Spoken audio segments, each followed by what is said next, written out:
Hey everyone, welcome back to the channel. Today, we're diving into one of the most infamous true crime stories ever. The plot by a Texas cheerleader mom to have her rival's mom killed. That woman is Wanda Holloway.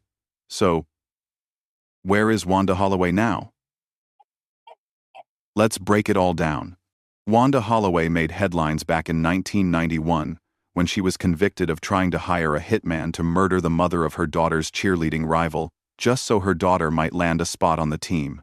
The scandal rocked Channelview, Texas, and earned her the nickname Pom Pom Mom. In her first trial, Wanda was found guilty and sentenced to 15 years. But it was later declared a mistrial due to a juror's ineligibility. In a second trial in 1996, she pleaded no contest and got a 10-year sentence with a $10,000 fine.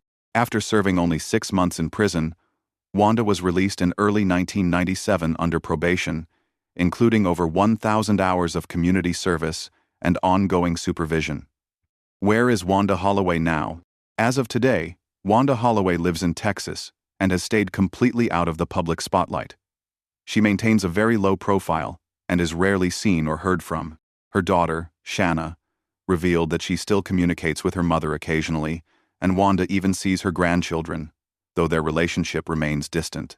It's clear she's chosen silence over headlines. Wanda Holloway's story remains one of the most bizarre and disturbing true crime tales in American history.